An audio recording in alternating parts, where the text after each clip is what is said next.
Well, I know a big thing, just because culture is so important, like in our communities, like and just togetherness, is that we fall into, we help each other. Like usually when you come to this country, like you're usually relying on help from family members or extended family or friends to help you get on your feet. And I think that just like goes through, right? Like in our communities. And so you feel responsible for people and to help them. So I know a big part of your book is about creating boundaries. And so you are not only helping others, but not at the detriment to your own finances. Can you talk a bit about how you set those boundaries up? I know you have a framework for that now. Like, what does that look like? Yeah, so I developed this need to have a framework around building financial boundaries because this was something that was never discussed in any of the money books that I had read. And the reason for that is because these mostly white male authors didn't have family members in, let's say, Mexico, hitting them up, asking them to send them money for this or pitch into somebody's quinceañera. They just don't have that lived experience. So how could they ever write about that? But that's still something that affects my community. So I knew that I needed to give my readers some tools on how to navigate setting boundaries when necessary.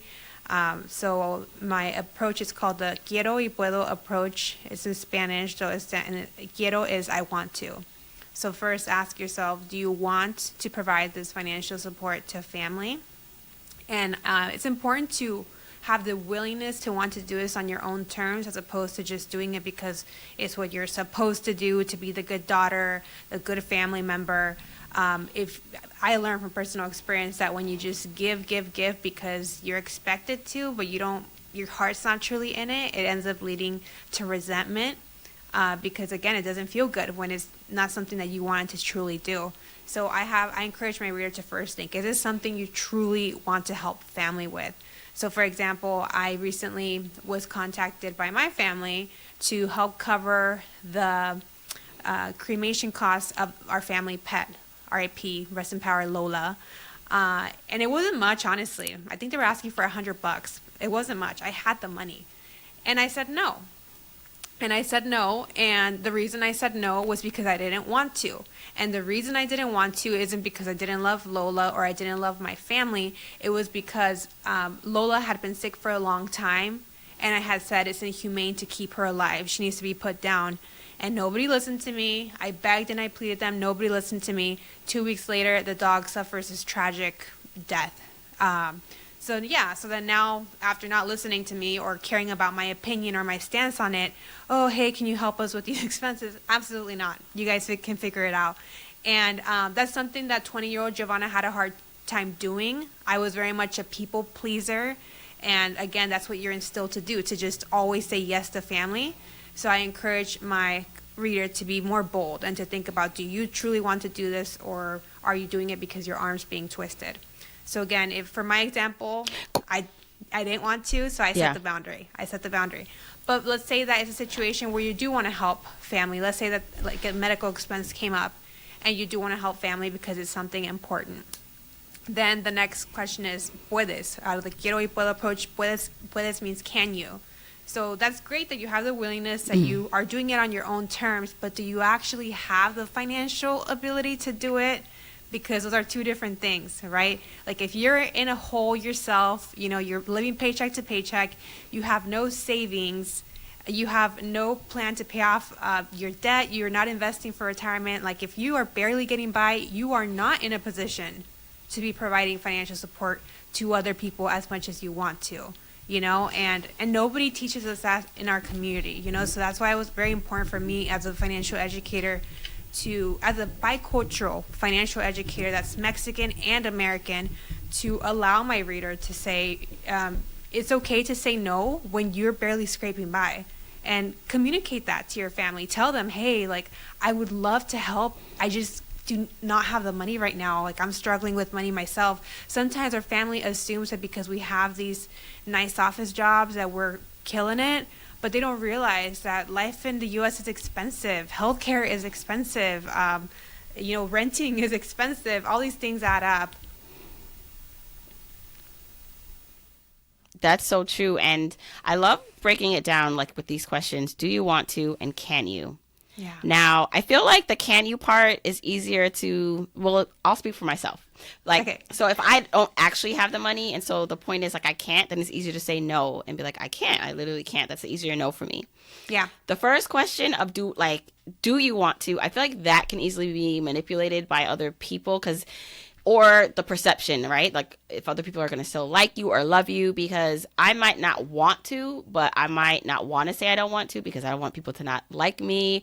And this is just me talking for anyone also listening to this. It's like, I think it's harder for people with that question because of that fear that we all, mostly the human just wants to be accepted. And so this idea of when someone says to you, well, why don't you if you can afford it? You're just like, because I don't want to. And it could be a reason, right? Like for you, it was like a boundary, like, listen, I wanted this done in this way and you guys didn't respect that or even consider it. But I just feel like that's harder for people. So how do you help walk people through that fear of not being liked by people or people think they're mean or selfish because they say no? I tell people to be comfortable being the black sheep in their family. I very much have been labeled as that because I have my own boundaries. And at first it was hurtful, of course, because like you said, our family is important and we want to feel accepted and loved by them. And if we end up marching to the beat of our own drum to protect ourselves, right, to really act according to our own values, we're very much shunned for that. So, it's part of being a cycle breaker. When you do things differently, your family's like, that's not how we do stuff. What is this new practice, that you're doing? So it's hard work, but I encourage my reader or my community to meet with like-minded people that are doing the same, because then you don't feel as alone. You're not the only one. So I have my black sheep friends. Her name's Violeta. The other one's Gabby. Yeah. So one is a cycle breaker in the sense that she openly talks about SA that's happened in her family, where traditionally it was a hush hush. Nobody talked about it because we don't want to disrupt the family. And she says, no, this happened to me, and people are gonna know, and I don't care if people hate me. Right. So it's hard. It's hard work to be a cycle breaker, but it's very important if you want to break the cycle of poverty that you've seen from your immigrant family and be able to do better with your finances. And it won't be as hard. This boundary stuff, it's really, really important when you're getting yourself on a solid financial standing. But once you are more abundant and you have paid off your debt and you do have savings, you are able to be more generous with your money because you had those boundaries back when it was important. Right. Is there another example you maybe have in the book? I'm sure you have a lot about just someone setting, either yourself or someone else setting a boundary. Because sometimes I think we don't even know that that was a boundary that should have been set. Like we don't know that interaction was a place for us to step up or stand up for ourselves. So you have any other examples like that? Yeah, one example that I cite in the book was when I was contacted by my grandma on my dad's side to pay for her eye surgery. They reached out to me and they said, hey, she's going to need surgery. It's going to cost $2,000. Can you pitch in $1,000? Which that's quite a bit of money. And yeah. Of course, I love my grandma. And of course, I wanted her to get this surgery, but I was in no financial position to do that. So what I offer my reader are just different levels that you can still show up for family and offer support that don't mean saying yes to that $1,000 ask. So, for example, hey, I'm so sorry to hear that grandma's not doing well and she's going to need this surgery. Unfortunately, I don't have the financial means to be able to contribute $1,000 towards this medical expense, but I do have $250. Does that help? Can I send that to you, via Venmo or whatever way? If you don't even have those $250, and if you're more comfortable with the loan, saying, hey, I really don't have money myself, but I can loan you $100, but I would need the money back. And again, loaning money, always knowing that you could potentially not see that money back, right? That could be the next level down. And if money really just is not there because you are barely scraping by with your own finances, there's other ways to offer support. You know, if you live nearby, you can say, I'm so sorry that grandma's going through this. I want to help, but financially I'm in a really tight spot. But how about I spend a few days this week going to the house and maybe, you know, cooking up a couple meals to kind of lessen the load for the family, or doing some cleaning, right? Or you can offer to do research to help them fund these expenses. So, support doesn't come in one way or another. We think that we automatically have to do what we're being asked, but there's, again, different levels to how you can show up for family.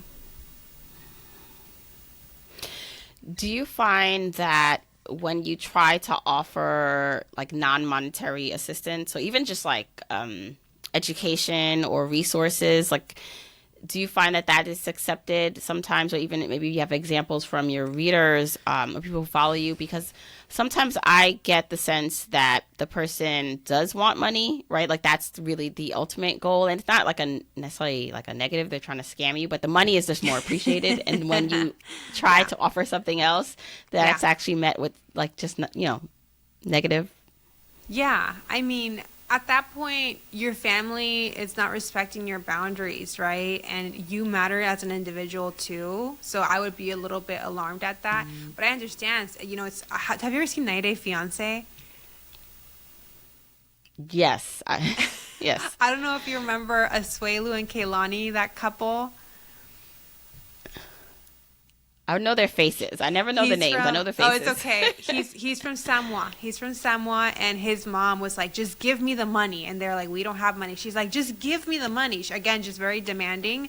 I mean, when I've donated my time, I did it a couple years ago for my mom. Her husband was very sick, and she didn't ask me for money because he is not my father. I wouldn't even call him my stepfather because she married him when I was an adult. So that was her husband, right? I have my father. And he was nice and pleasant and rest in peace, right? But yeah, at the time he was very sick in the hospital, and she kept telling me how, they're getting behind on bills, and kind of kept alluding to needing money. We've danced this dance before, so I knew that that's what she was alluding to. So I said, hey, how about I go to San Diego for a week? I'll go there. I'll clean up. I'll do some cooking. I'll drive you to the hospital so that you don't have to pay $20 in parking fees every day. And that's how I offer support during this difficult time. Would she have preferred the money? Probably. But that's not something that I felt I was aligned with, given the situation that I'm like, this person is not my family. We just weren't close. But I wanted to support my mom because I know she was spending the nights in the hospital, right, staying with her sick husband, and that's how I did that. I got groceries, I cooked them, I cleaned out her fridge, I washed, I did their laundry. So yeah, basically a free housekeeper for a week, and that helped tremendously because, as you can imagine, when somebody's in the hospital for three months, the house is just like completely turned upside down. Yeah, I could imagine like that. Even valuing your time and energy, that was more than probably like what you would have even could have given her monetarily. Yeah. Oh yeah, my time's worth a lot, but but yeah. I don't think I ever heard the thank you. Now that I think about it, because I just think that they would have valued more the money. But it's okay. I feel good about